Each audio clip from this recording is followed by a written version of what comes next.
Thank you, Dr. Manjula, for your kind introduction.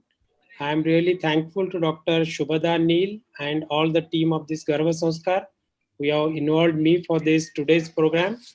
And without wasting much time, I think first speaker is Dr. B.K. Rupesh. I'm really very happy to introduce Dr. B.K. Rupesh. He is the person who is interested in spirituality, that is Adhyatma, since childhood. He is associated with Prajapati Brahma Kumari Ishwarya Vishwavidyalaya since 1992, which is located in Mount Abu, Gyan Sarovar. He is a core group member of the SPARC, that is a Spiritual Application and Research Center. He is coordinating many projects of SPARC, that is a Spiritual Application and Research Center. He is committee member of Youth Wing, that is Yuva Prabha. He is an anchor to many TV programs that all of us have seen on the TV. That is Ek Samadhan, Ek Mulakat, and so many TV programs. He has contributed spirituality not only in India, but many other countries like UAE, Malaysia, Singapore, and Indonesia. So we have such a experienced person in the spirituality. So I request B.K. Rupesh sir to throw some light on the topic, that is cultivating positive feeling in the Raja Yoga. So over to you, sir, Rupesh sir. Thank you. नमस्कार, ओम शांति। कहते हैं नाजुक है पर वीरों को भी मात देती है। वो माँ है जो 9 महीने अपने जिस्म में बच्चे को पनाह देती है। सचमुच माँ एक ऐसा शब्द जो संसार के लिए बहुत सुंदर और श्रेष्ठ है, जिसके बिना हम संसार की कल्पना भी नहीं कर सकते। वो स्वयं दुख झेलती है लेकिन उफ तक नहीं करती। यदि किसी को थोड़ा सा भी वजन उठाकर थोड़ी दूर चलना हो तो वो कितने तकलीफ को महसूस करता है, लेकिन माँ 9 माह तक बच्चे को बहुत प्यार से अपने गर्भ में रखती है और उसके मुख से उफ तक नहीं निकलती। इसीलिए श्रद्धा से हम सब का सिर माँ के सामने झुक जाया करता है। तो ऐसी शक्तिशाली गर्भवती माताएं, साथ ही आपके परिवारजन, आपके डॉक्टर्स और जो भी प्रसव पूर्व स्वास्थ्य प्रदाता हैं, और आज के इस सत्र में जो उपस्थित हमारे डॉक्टर राजेश जी, डॉक्टर शशि जी, डॉक्टर मंजू गुप्ता जी, साथ ही डॉक्टर मंजुला और डॉक्टर सुनीता जी, इसके साथ साथ अन्य भाई बहनें जो आज जुड़े हुए हैं, इस सत्र में आप सभी का हार्दिक स्वागत और अभिनंदन है। सृजन सहज कार्य नहीं है, ये बहुत त्याग की मांग करता है, तपस्या की मांग करता है। परमात्मा ने सृष्टि रची, इसलिए हम सब उनको नमन करते हैं। वैसे ही माँ एक नए जीव को जन्म देती है, वो भी सृजन करता है, इसलिए हम सबका सिर उनके सामने गर्व से, श्रद्धा से झुकता है। वो अपनी इच्छाओं कामनाओं को दरकिनार करते हुए अपनी रचना पर पूरी तरह केंद्रित हो जाती है। अपनी सब जो भी अंदर की भावनाएं, कामनाएं हैं, उन सबको भी किनारे रखती है। बस पूरा पूरा ध्यान अपने बच्चे की ओर होता है। तो एक बहुत बड़ी साधना है, एक बहुत बड़ी तपस्या है, जो सचमुच संसार के लिए, हम सब के लिए बहुत ही प्रेरक है, बहुत जरूरी हो जाता है। माँ सृजन करती है और सृजन सहज कार्य नहीं होता, ये बहुत ही कठिन कार्य है। ये त्याग की मांग करता है, ये तपस्या की मांग करता है। और माँ भी अपनी इच्छाओं कामनाओं को दरकिनार करते हुए पूरी तरह अपनी रचना पर केंद्रित हो जाती है। ये कितनी बड़ी साधना है। इस साधना में केवल उनका ही नहीं, लेकिन हम सब का भी योगदान होना चाहिए, क्योंकि हम सब भी उस नए जीव के निर्माण में, उस नए जीव के आगमन में, उस नए जीव के विकास में मददगार होते हैं, क्योंकि आसपास का वातावरण भी उसमें बहुत ही महत्वपूर्ण भूमिका अदा करता है।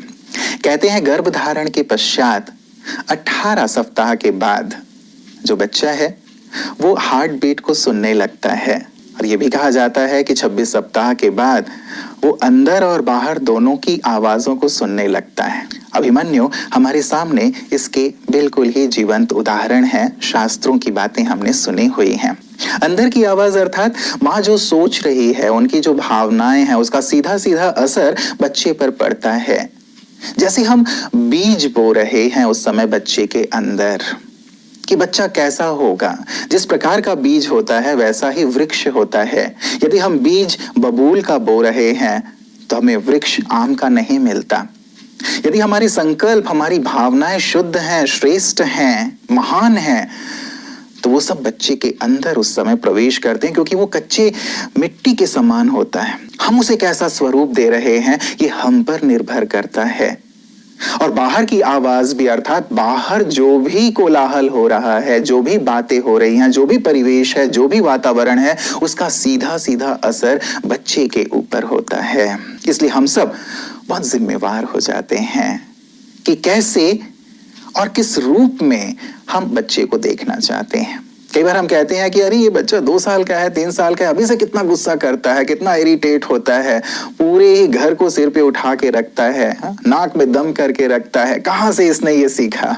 सीखा उसने गर्भ से ही है, क्योंकि उस समय जब वो कच्चा था तो हमने ही ये सारी भावनाएं, ये सारे वाइब्रेशंस दे करके उसे पकाया है। पहले हम ये सोचते हैं कि बाहर का वातावरण जब वो किसी के संग आता है तब उसका असर हो रहा है, वो एक अलग बात है। लेकिन आपने जो बीज बोया है वो जीवन पर्यंत उसके साथ रहता है। तो कितनी महत्वपूर्ण बात है ये कि जब गर्भावस्था में मातृशक्ति है तो न केवल वो, लेकिन परिवार के सदस्य भी, साथ ही जो डॉक्टर्स हैं, नर्सेज हैं, जो उनके साथ हैं, उनकी देखभाल कर रहे हैं, वो सब भी उन्हें क्या फीड कर रहे हैं, बड़ा महत्व रखता है। इसीलिए आज का विषय ही लिया गया है कि कैसे सकारात्मक भावनाएं बन सकती हैं राजयोग मेडिटेशन के माध्यम से। राजयोग इसमें कैसे महत्वपूर्ण अदा करता है, फिर से राजयोग कैसे इसमें महत्वपूर्ण भूमिका अदा करता है। जब हम भावनाओं की बात करते हैं तो ये भावनाएं हैं क्या? स्वामी विवेकानंद जी एक बार एक पहाड़ पे चढ़ रहे थे। बहुत ही ऊंची पहाड़ी थी, खड़ी पहाड़ी थी, और उसमें चढ़ना बड़ा मुश्किल कार्य था। उन्हें थकान हो रही थी, मुश्किल लग रहा था, लेकिन एक पहाड़ी लड़की भी जो 10-12 साल की थी, वो अपने 2-3 साल के भाई को भी कंधे पर बैठा करके चढ़ रहे थे। जब विवेकानंद जी ने देखा कि मैं ऐसे ही चढ़ रहा हूं और मुझे बड़ा भारी लग रहा है, ये छोटी सी लड़की और अपने भाई को इस कंधे पे बिठा करके ऊपर चढ़ रही है, ये कैसे संभव है? उसने कहा कि तुम्हें बोझ नहीं लग रहा है, भारी नहीं लग रहा है? तो लड़की ने तपाक से जवाब दिया कि ये बोझ नहीं है, ये मेरा भाई है। सामने वाले को बोझ लग रहा था, लेकिन उस लड़की को वो बोझ नहीं लग रहा था, क्योंकि उसकी भावना भाई की थी, अपनत्व की थी, प्यार की भावना थी। और जहां प्यार है, अपनत्व है, ये भाव है, तो ये हमारे विचार व्यवहार को पूरी तरह से परिवर्तित कर देता है। हम भावना कहते हैं तो बात आती है भावना की, तो हम हमेशा ये शब्द यूज करते हैं कि सबके लिए शुभ भावना रखो, सबको अपनी दुआएं दो, सबका भला हो, सबका कल्याण हो, सुख देने की भावना हो, कल्याण करने की भावना हो, सहयोग देने की भावना हो, सबको आगे बढ़ाने की भावना हो। इन भावनाओं की हम बात करते हैं। और ये जो भावनाएं हैं, ये भावनाएं ही हमारे विचार, बोल, व्यवहार को प्रभावित करते हैं, उनके जिम्मेवार हैं। और इनकी जगह यदि हमारे अंदर नकारात्मक भावनाएं हैं, ईर्ष्या की भावना है, द्वेष की भावना है, बदले की भावना है, अहित करने की भावना है, एक शुभ भावना है तो दूसरी दुर्भावना है, इसका कल्याण हो, इस पे कीड़े पड़े, इसका ये हो जाए, वो हो जाए, ऐसा हो जाए, वैसा हो जाए, ये दुर्भावनाएं हैं। असर देखें इसका। यदि हमारे मन में शुभ भावनाएं हैं, अच्छी भावनाएं हैं, क्या इफेक्ट होता है उसका? हम कितने हल्केपन को महसूस करते हैं, अनुभव करते हैं, आनंद अनुभव करते हैं, खुशी अनुभव करते हैं। और वहीं यदि दुर्भावना है तो हम खुद ही बोझिल हो जाते हैं। कहते हैं ना, यदि किसी के लिए ईर्ष्या का भाव है तो ईर्ष्या सामने वाले का कुछ बिगाड़ रही है या नहीं बिगाड़ रही, लेकिन ईर्ष्या की अग्नि खुद को ही जला रही है। चिंता की चिता में हम खुद ही जलते हैं। अपनी दुर्भावनाएं हमें खुद ही प्रभावित करती है, हमारे तन को, मन को, जीवन को। मेडिकल साइंस भी ये मानती है कि आपकी भावनाएं आपके तन, आपके मन, आपके संबंध और आपके जीवन की आधार हैं। आप स्वस्थ रहते हैं या फिर आप अस्वस्थ रहते हैं, उसमें आपकी भावनाएं, आपके इमोशंस बहुत बड़े फैक्टर हैं। हम अपनी भावनाओं को सुंदर और श्रेष्ठ करें। हमारी भावनाएं किसी के लिए भी दूषित ना हो, क्योंकि यदि किसी के लिए भी दूषित भावनाएं हैं तो ये भावनाएं उसे प्रभावित करें या ना करें, लेकिन पहले मेरे बच्चे को प्रभावित करेंगे, मेरे तन को प्रभावित करेंगे, मेरे संबंधों को प्रभावित करेंगे। इसीलिए अपने आसपास भी जो भी संबंध में हैं उनके लिए हमें बहुत ध्यान रखना है कि अपनी अच्छी भावना, क्योंकि ये तो एक यूनिवर्सल लॉ है। हम जो देते हैं वही हमें मिलता है। हम क्या देते हैं? हम चाहते क्या हैं अपने लिए? हम चाहते हैं कि सभी मुझे प्यार करें, सभी मुझे सम्मान दें, सभी की मेरे लिए अच्छी भावना हो। हम यही चाहते हैं ना। और यदि मैं ये चाहता हूं तो मुझे भी तो ये करना चाहिए। इसीलिए कोई कैसा भी हो, मुझे अपनी इन भावनाओं को बहुत सुंदर और श्रेष्ठ रखना है।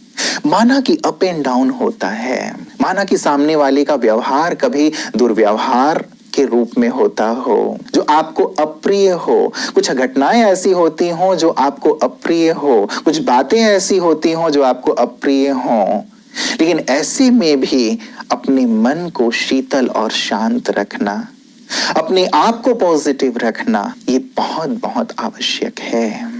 क्योंकि भावनाओं की महत्ता के लिए कहा जाता है, कई रिसर्च भी इसके ऊपर हुए हैं, हमारी संकल्प और भावनाएं कैसे कार्य करती हैं। एक पौधा लिया गया, छोटा पौधा, उसके सामने रोज जाकर के उसे बहुत ही कर्स किया जाता था कि तुम बिल्कुल अच्छे नहीं हो, तुम खराब हो, और तुम्हारा वो होगा, ये होगा, तुम बिल्कुल ही वृद्धि नहीं कर पाओगे, विकास नहीं कर पाओगे, तुम मुरझा जाओगे, तुम नष्ट हो जाओगे। उसके लिए बहुत बुरी भावनाएं। और वहीं एक दूसरा पौधा, उसी प्रजाति का पौधा, उतनी हाइट का पौधा, उसके सामने जाके बहुत अच्छी भावनाएं कि मैं तुमसे बहुत प्यार करता हूं, तुम बहुत अच्छे हो, तुम्हारा बहुत अच्छा विकास होगा, तुम्हारी बहुत उन्नति होगी, तुम खूब फलोगे, खूब फूलोगे। प्यार से उसके ऊपर हाथ भी फेरा जाता था। देखा गया कि कुछ समय के बाद, जिसे ये कहा जाता था कि आई हेट यू, कि तुम बिल्कुल बुरे हो, हम तुमसे नफरत करते हैं, तुम अच्छे नहीं हो, तुम मुरझा जाओगे, तुम्हारा ये होगा, वो सचमुच मुरझा गया, नष्ट हो गया। और जिसे ये कहा जाता था कि तुम बहुत अच्छे हो, तुम बहुत विकसित होगे, वो बहुत विकसित हुआ, फूला फला। प्रकृति भी हमारी भावनाओं को इस रूप में, हमारे वाइब्रेशन को इस रूप में कैच कर रही है। तो जो एक जीव हमारे गर्भ में विकसित हो रहा है, वो कैसी हमारी भावनाओं को, हमारे विचारों को, हमारे तरंगों को कैच नहीं करेगा? जब एक पौधा मुरझा जा सकता है हमारी दूषित भावनाओं से, तो उस जीव का, जो कि अभी जस्ट पनप रहा है हमारी बुरी भावनाओं से, चाहे वो किसी और के लिए ही क्यों ना हो, लेकिन वो उस तक तो जरूर पहुंच रहा है ना। जब भोजन उस तक पहुंच रहा है, पानी उस तक पहुंच रहा है, जो भी चीजें हम ले रहे हैं उस तक पहुंच रहा है, तो ये जो विचार भी हम कर रहे हैं, जो हमारी भावनाएं हैं, वो भी उस तक पहुंच रही हैं। हम कितने रिस्पॉन्सिबल हो जाते हैं। हमें इस बात पर बहुत गहराई से ध्यान देना है कि हम इस दरमियान, जो कि हमारी तपस्या का समय है, इस 9 मास के लिए मैं तो यही कहूंगा कि हम प्रतिज्ञा कर लें, एक व्रत ले लें, प्रण ले लें कि मुझे ये करना है और ये नहीं करना है, क्योंकि ये उस नन्हे जीव के जीवन का प्रश्न है। यदि हम उन्हें विकसित देखना चाहते हैं, संसार में सूर्य की तरह चमकता देखना चाहते हैं, तो हम अपने आप को 9 मास के लिए एक अच्छी साधना में ले आएं। अपनी भावनाओं के ऊपर, अपने विचारों के ऊपर, अपने जीवन के ऊपर थोड़ा सा ध्यान जरूर दें। एक चीज, हम क्या ले रहे हैं, बड़ा महत्वपूर्ण है। अंदर क्या जा रहा है हमारे, पॉजिटिव इनटेक हो 5 चीजों का। चिंतन कैसा है, मेरा दर्शन कैसा है, मेरा श्रवण कैसा है, मेरा पठन कैसा है और मेरा भोजन कैसा है। ये पांचों चीजें मेरी भावनाओं को प्रभावित करने वाली हैं। इसीलिए इस पर बहुत गहराई से ध्यान देंगे। हम चाहते हैं ना कि वो बहुत सुंदर हो, श्रेष्ठ हो, उसका जीवन श्रेष्ठ हो, उसके साथ साथ आपका भी जीवन श्रेष्ठ होगा यदि इन बातों पर हम ध्यान देंगे। तो किताबों में कितनी अच्छी अच्छी बातें लिखी हुई हैं, हम भी दूसरों को कितनी अच्छी अच्छी बातें सुनाते हैं, कितने अच्छे अच्छे मैसेजेस फॉरवर्ड करते हैं, अच्छा अच्छा सोचो, पॉजिटिव पॉजिटिव सोचो। इस 9 मास हम खुद इसकी प्रैक्टिस करें। मेरा चिंतन शुद्ध हो, सकारात्मक हो, अच्छे से अच्छा हो, श्रेष्ठ से श्रेष्ठ हो, अपने लिए भी औरों के लिए भी। भले मैं गलत चीजें देख भी रहा हूं, गलतियां हो रही हैं, बातें हो रही हैं, उन्हें ठीक करूं, लेकिन उन्हें अपने चिंतन में ना लाऊं। यदि वही चिंतन चलता रहेगा तो कहते हैं चिंतन से चरित्र बनता है, चिंतन से जीवन बनता है। तो वो केवल मेरे लिए नहीं है, लेकिन वो जो नया जीव आ रहा है उसके लिए भी यही बात लागू होगी। हम उन्हें क्या दे रहे हैं? यदि अच्छा चिंतन होगा, ना केवल मेरा, ना केवल गर्भवती हमारी मातृशक्ति के लिए मैं कह रहा हूं, लेकिन जो परिवार के अन्य सदस्य हैं उनके लिए भी आपके चिंतन के वाइब्रेशन भी वहां तक जा रहे हैं।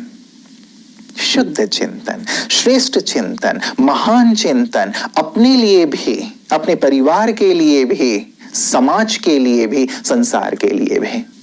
नहीं तो जो हमारा दर्शन होता है, दर्शन, हम टेलीविजन देख रहे हैं, टेलीविजन में हिंसा देख रहे हैं, अश्लीलता देख रहे हैं, मारधाड़ देख रहे हैं, दुनिया भर की इधर उधर की बातें देख रहे हैं। तो प्रारंभ में जैसे मैंने आपको कहा, अंदर और बाहर दोनों की आवाज वहां तक जा रही है। अब आप यदि अश्लील चीजें देख रहे हैं, हिंसात्मक चीजें देख रहे हैं, व्यर्थ चीजें देख रहे हैं, अंदर भी तो वही जा रहा है, अंदर वो वही चीजें सीख रहा है, बीज हम वही डाल रहे हैं। इसलिए दर्शन, अच्छी चीजें देखें जिससे आपका चिंतन शुद्ध हो। अच्छे चैनल्स नहीं है क्या? यदि देखना ही है, कितने अच्छे अच्छे चैनल्स हैं, अच्छी अच्छी बातें हैं। यूट्यूब में भी यदि आपको देखना है, कितने मोटिवेशनल सुंदर स्पीचेस हैं, धार्मिक बातें हैं, आध्यात्मिक बातें हैं, चिंतन के लिए बातें हैं, जीवन दर्शन की बातें हैं। हम वो क्यों नहीं देखते? हम अब अपने जीवन के लिए भी ये सोचें कि वो उसके साथ साथ हमारा जीवन, हमारा भी उद्धार होगा। वो कहते हैं ना, बच्चे बड़ों का भी उद्धार कर देते हैं। तो ये हमारे उद्धार का भी समय है। अब तक जीवन जैसा भी रहा हो, ये भी तो करके देखें ना। अच्छी चीज अच्छी ही है, बुरी चीज बुरी ही है। संसार का कोई भी प्राणी इन चीजों को बुरा नहीं करता। जो आध्यात्मिक बातें हैं, नैतिक बातें हैं, धर्म और दर्शन की बातें हैं, समाज कल्याण की बातें हैं, ये चीजें हम देखें। श्रवण, हम सुनते क्या हैं, क्या सुन रहे हैं? ऐसी चीज तो नहीं सुन रहे हैं जो चीज मेरे चिंतन को दूषित करता है, जो चीज मेरे चिंतन में नेगेटिविटी पैदा करता है, व्यर्थ पैदा करता है। एक सर्वे के अनुसार व्यक्ति 80% अपने पास्ट में रहता है, 15% अपने फ्यूचर में रहता है और केवल 5% अपने प्रेजेंट में रहता है। विचार करें, 80% पास्ट में वो क्या सोच रहा है, पास्ट में हुआ क्या है, वही जो गड़े मुर्दे, इसने ये किया, उसने वो किया, ऐसा होता तो वैसा होता, ये होता तो वो होता, जिसकी कोई आवश्यकता नहीं है, जिसका कोई संबंध मेरे वर्तमान से नहीं है। मैं अपने वर्तमान को उस चिंतन से नष्ट कर रहा हूं। और भविष्य में क्या होगा, कहीं ऐसा ना हो जाए, वैसा ना हो जाए, अनिश्चितता, उसका चिंतन। तो जो चीजें मैं सुन रहा हूं वही चीज मेरे चिंतन में आती है। क्या सुन रहा हूं, ये हमें देखना है। कोई यदि इधर उधर की बातें सुना भी रहा है तो भी उसको स्टॉप करें, स्टॉप करें। प्यार से भी तो कहा जा सकता है ना। आप ये ना सोचें कि ये मुझे सुनना ही पड़ेगा क्योंकि ये मुझे सुना रहा है। प्यार से चीजों को परिवर्तित किया जा सकता है। जैसे सुकरात जी के पास एक व्यक्ति आया, उसने कहा कि मैं आपको एक बात सुनाना चाहता हूं। सुकरात ने कहा, पहले ये बताओ कि इस बात से मेरा कोई संबंध है क्या? उसने कहा, नहीं, इससे आपका कोई संबंध नहीं है। उन्होंने दूसरा प्रश्न किया, ये बताओ कि क्या इस बात से मुझे कोई फायदा होने वाला है? कहा, नहीं, इस बात से आपको कोई फायदा नहीं होने वाला है। उन्होंने तीसरा प्रश्न किया कि ये बताओ कि इसकी सत्यता पर तुम्हें पूरा पूरा विश्वास है, ये 100% राइट है जो बात तुम मुझे सुनाने जा रहे हो? ने कहा नहीं, मैं श्योर नहीं हूं कि ये 100% राइट है या नहीं, ये भी मैंने कहीं से सुनी है। तो उन्होंने कहा जिस बात का मुझसे कोई लेना देना नहीं है, जिस बात से मुझे कोई फायदा नहीं होने वाला है, और जिस बात की सत्यता का तुम्हें ही भरोसा नहीं है, वो बात तुम मुझे क्यों सुनाना चाहते हो? ये 3 फिल्टर हम यूज करें एटलीस्ट इस 9 मंथ, इससे बातें बिल्कुल ही रिफाइन हो करके जो काम की चीजें हैं वो आपके अंदर जाएंगी, व्यर्थ अनर्गल चीजें नहीं जाएंगी, क्योंकि जो चीज आपके अंदर जा रही है उसका चिंतन जरूर चलेगा, और जो चिंतन में है वो आपकी भावनाओं को भी प्रभावित करेगा, उस बच्चे को भी प्रभावित करेगा। इसीलिए श्रवण, साथ ही पठन। हम क्या पढ़ रहे हैं न्यूज़पेपर में, अन्य पत्र पत्रिकाएं, क्या उसकी आवश्यकता है? क्योंकि जो पढ़ते हैं वो भी हमारे अंदर जा रहा है। क्या पढ़ रहा हूं मैं? अच्छे से अच्छे साहित्यों का अध्ययन करें। हमने कितने साहित्य पढ़े हैं? साहित्य मतलब जिसमें सुंदर बातें हैं, नैतिक बातें हैं, जीवन से जुड़ी हुई बातें हैं, हमारी आत्मिक उन्नति और विकास की बातें हैं, महापुरुषों के जीवन से जुड़ी हुई बातें हैं। हमने कितने महापुरुषों के जीवन को देखा और पढ़ा है? ये वक्त है जबकि उन सुंदर बातों का यदि पठन करना है तो इन बातों का हम पठन करें, जो सत्य से जुड़े हुए हैं, धरातल से जुड़े हुए हैं, जो फैंटेसी हैं उनकी जरूरत नहीं है, जो अनावश्यक हैं उनकी जरूरत नहीं। और साथ ही भोजन, कहते हैं जैसा अन्न वैसा मन, अच्छी से अच्छा भोजन, शुद्ध भोजन, सात्विक भोजन। क्योंकि जो भोजन आप लेते हैं, वैसे डॉक्टर्स भी संभवतः मेरे बाद डॉक्टर मंजू गुप्ता जी भी इस विषय पर प्रकाश डालेंगे कि हम क्या ले रहे हैं, क्या खा रहे हैं, उसका कितना असर होता है। अन्न का सीधे सीधे मन पर, चिंतन पर, जीवन पर, भावनाओं पर असर होता है।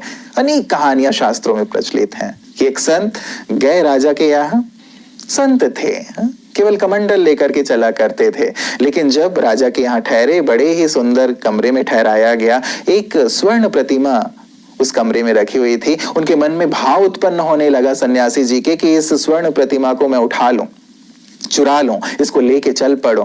फिर मन में आता था कि अरे ये विचार क्यों मेरे अंदर आ रहा है।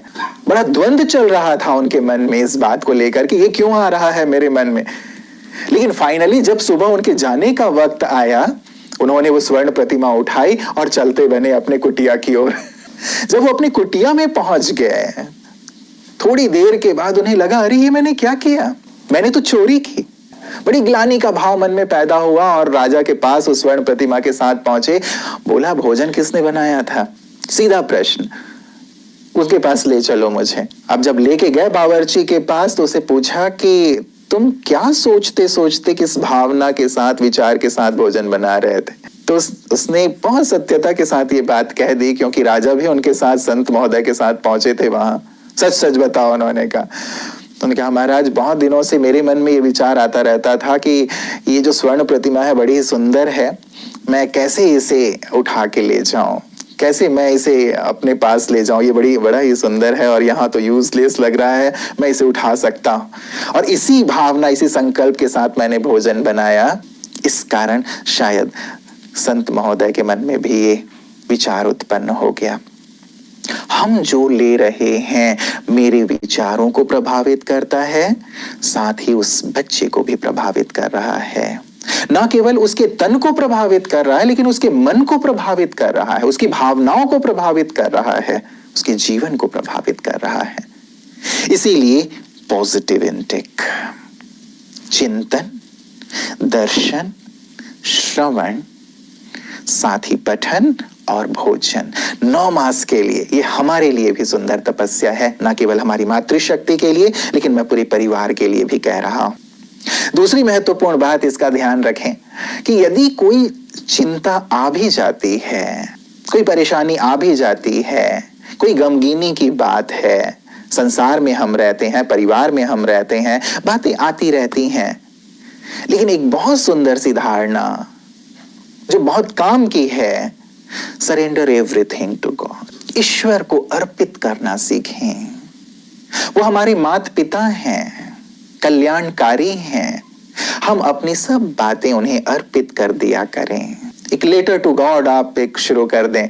रोज रात को पत्र लिखकर अपने मन की जो भी चिंताएं हैं, भावनाएं हैं, कई बार बच्चे को लेकर के भी हमारे मन में चिंता उत्पन्न होती है कि मेरा स्वास्थ्य ठीक नहीं है, या ये अप एंड डाउन हो रहा है, कहीं इसका प्रभाव इसके ऊपर ना आए, ऐसा ना हो वैसा ना हो, बच्चे को भी लेकर के, और साथ ही अन्य बातें भी परिवार में चलती रहती हैं। जो भी बातें हैं, समस्याएं हैं, ईश्वर मेरे माता पिता हैं, अर्पित करें उन्हें, पत्र के रूप में अर्पित करें, मन के भावों को भी अर्पित करें उनको।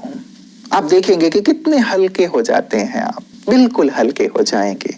और ये हल्कापन नितांत आवश्यक है इस समय के लिए। यदि आप भारी रहते हैं, बोझिल रहते हैं, चिड़चिड़े रहते हैं, तो उसका असर बहुत नकारात्मक होता है। और साथ ही आज जिसकी हम बात कर रहे हैं, राजयोग की। राजयोग हमारी भावनाओं को शुद्धता की ओर ले चलता है, क्योंकि राजयोग हमें सत्य के दर्शन कराता है, सत्य के दर्शन। और जब हम सत्य को समझ लेते हैं तो फिर हमारी भावनाएं शुद्ध और निर्मल होती जाती हैं। सत्य के दर्शन अर्थात संसार में सभी अपने अपने कर्म कर रहे हैं, अपना अपना पार्ट प्ले कर रहे हैं, किसी का कोई दोष नहीं है। ये सुंदर ज्ञान, सत्य ज्ञान राजयोग हमें देता है, जिससे हमारे विचार भी श्रेष्ठ होते हैं, भावनाएं भी शुद्ध और निर्मल होती चली जाती हैं।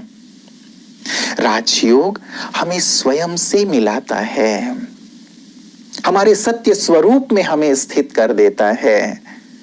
और जब हम अपने सत्य स्वरूप में स्थित हो जाते हैं, हमारा सत्य स्वरूप क्या है? हम सच्चित आनंद स्वरूप हैं, हम शुद्ध हैं, पवित्र हैं, ईश्वर की संतान है। जब ये एक सत्य स्वरूप हमारा हमें खुद ही अनुभूति में आ जाता है, हमारी भावनाएं निर्मल होती चली जाती हैं, हमारी भावनाएं श्रेष्ठ होती जाती हैं। हम चाह करके भी कुछ भी नेगेटिव नहीं सोचते, और यदि नेगेटिव आ भी जाए तो उसे पॉजिटिव में चेंज करना बहुत सहज और सरल हो जाता है। इसके साथ राजयोग हमें ईश्वर से जोड़ देता है। ईश्वर से जुड़ना, यदि आप ईश्वर से जुड़ जाते हैं तो वो तो पॉजिटिविटी के सागर हैं, दया के सागर हैं, क्षमा के सागर हैं, शांति के सागर हैं, पवित्रता के सागर हैं।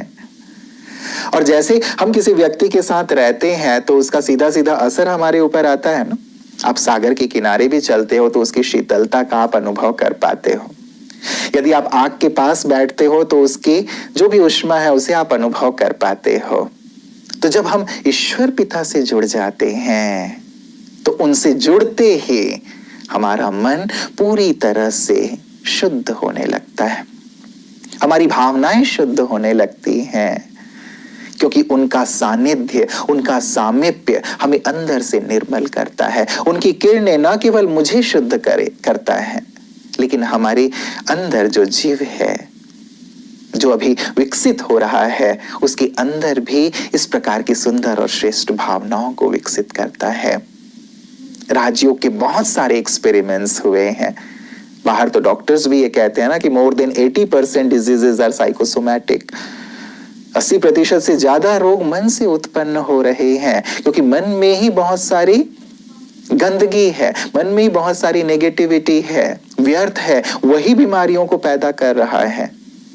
ये भी रिसर्च हो रहा है कि भावनाएं, कोई भी नेगेटिव भावना कैसे किसी बीमारी को पैदा करती है और कैसे कोई शुद्ध भावना हमारी बीमारी को ठीक कर देती है। राजयोग का सुंदर अभ्यास, अनेक एक्सपेरिमेंट्स हुए हैं। इससे मन भी तंदुरुस्त हो जाता है। मन में यदि डिप्रेशन है, तनाव है, टेंशन है, वो भी दूर। तन में यदि किसी प्रकार का रोग है, वो भी दूर। संबंधों में यदि कोई कड़वाहट है, वो कड़वाहट दूर होकर के मधुरता। जीवन में और कोई समस्या है, वो समस्या भी दूर हो जाती है। यही तो हमें चाहिए ना। इसीलिए राजयोग को संजीवनी कहा गया है। ये भारत की एक प्राचीनतम विद्या है, जिसके द्वारा मनुष्य अपनी संपन्नता और संपूर्णता को प्राप्त कर लेता है, लेकिन हम शुरुआत करें अपने अंतर को शुद्ध सात्विक करने की, अपने अंतर की भावनाओं को महान बनाने की। ठीक है ना? यही तो हम चाहते हैं। हम सबकी कामना यही है, हमारा भी जीवन ऐसा श्रेष्ठ बने, और साथ ही जो नया जीव इस संसार में आ रहा है, एक नया मेहमान हमारे घर में आ रहा है, वो भी बहुत ही अच्छे माहौल में आए, एक सुंदर माहौल में आए, जहां सात्विकता हो, सुंदरता हो, अपनापन हो, श्रेष्ठता हो। ऐसी भावना हमारे अंदर भी और साथ ही उसके अंदर भी जन्म ले। तो चलिए हम राजयोग का सुंदर अभ्यास करेंगे, जिसके द्वारा हमारा सर्वांगीण विकास होता है। राजयोग में हम चिंतन करते हैं, दर्शन करते हैं और साथ ही उसकी सुंदर अनुभूति करते हैं। मन से सुंदर विचारों की रचना, बुद्धि रूपी नेत्र से विजुलाइज करना, और जब सुंदर चिंतन होता है, सुंदर विजुलाइजेशन हम करते हैं, तो अच्छी रियलाइजेशन की स्थिति की ओर बढ़ते हैं। चलें थोड़ी देर के लिए अपने आप को बाहरी दुनिया से पूरी तरह समेट कर स्वयं में आ जाएं।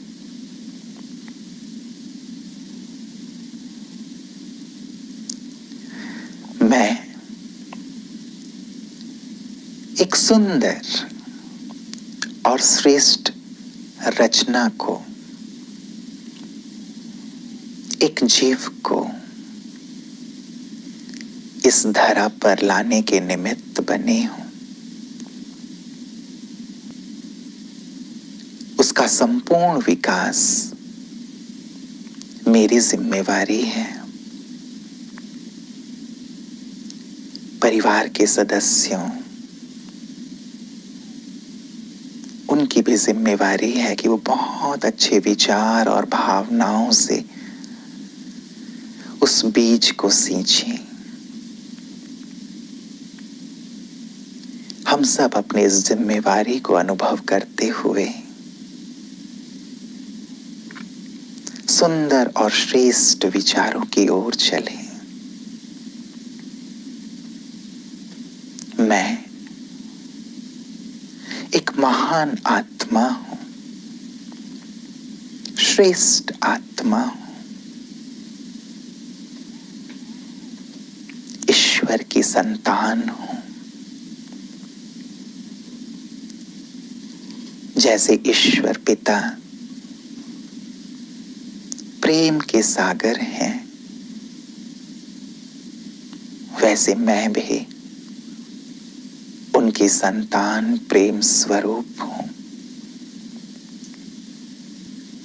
जैसे वो शांति के सागर हैं, कल्याणकारी हैं,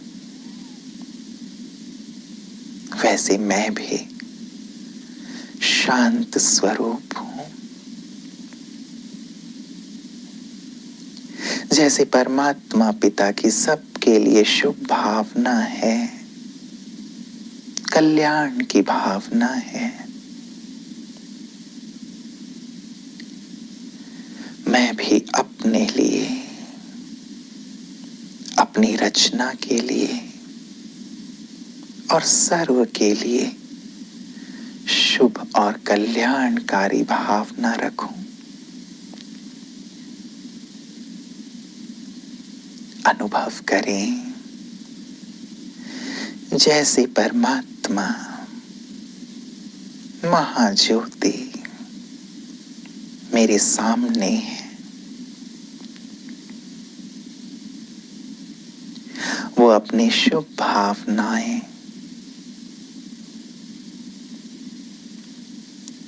श्रेष्ठ भावनाएं अपनी शांति और शक्ति की तरंगे मुझे प्रदान कर रहे हैं। मैं उन्हें ग्रहण करके गर्भ में पल रहे शिशु तक पहुंचा रही हूं।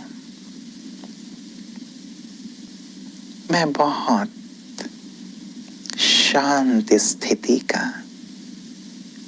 शक्तिशाली स्थिति का अनुभव कर रही हूं। परमात्मा की दिव्य किरणें मुझ आत्मा में और मुझसे होते हुए गर्भस्थ शिशु तक जा रही हैं। उसका तन, मन, भावनाएं सभी शुद्ध और श्रेष्ठ हो रही हैं। परमात्मा की दिव्य उपस्थिति में मेरे विचार अति सुंदर और श्रेष्ठ हो गए हैं। मेरी भावनाएं भी बिल्कुल निर्मल हो गई हैं। मुझे अनुभव हो रहा है कि जैसे मेरे परमात्मा पिता हैं, वैसी ही मैं आत्मा हूं। उनका सामीप्य, उनके दिव्य प्रकंपन मेरी भावनाओं को, मेरे विचारों को, मेरे जीवन को महान बना रहे हैं, दिव्य बना रहे हैं। मेरा शिशु भी गर्भ में जैसे मुस्कुरा रहा है, उसका सर्वांगीण विकास हो रहा है। ऐसे ही निरंतर जैसे परमात्मा किरणें शांति की, पवित्रता की, शक्ति की लेते रहें और स्वयं में समाकर गर्भस्थ शिशु को प्रदान करें। ओम शांति शांति शांति। आप सभी अपने जीवन में बहुत आगे बढ़ें, बहुत उन्नति करें, ऐसी दिल की श्रेष्ठ भावना और कामना है। आप सभी जो भी आज इस सत्र में जुड़े हैं, न केवल हमारी गर्भवती मातृशक्तियां, उनके परिवार के सदस्य, सारे ही गायनेकोलॉजिस्ट और अन्य जो स्वास्थ्य प्रदाता हैं, अन्य भाई बहनें हैं, सभी अपने आप को ईश्वर से जोड़कर अपनी भावनाओं को, अपने जीवन को श्रेष्ठ बनाएं, महान बनाएं। यही समय की मांग है और इसी के माध्यम से हम अपने जीवन को श्रेष्ठ और महान बना सकते हैं, सफल कर सकते हैं। तो आपका जीवन सुंदर हो, सुखद हो, आनंदमय हो, यही दिल की शुभकामना है। बहुत बहुत धन्यवाद। Om Shanti. Thank you, Rupesh sir, for your excellent talk on Raj Yoga.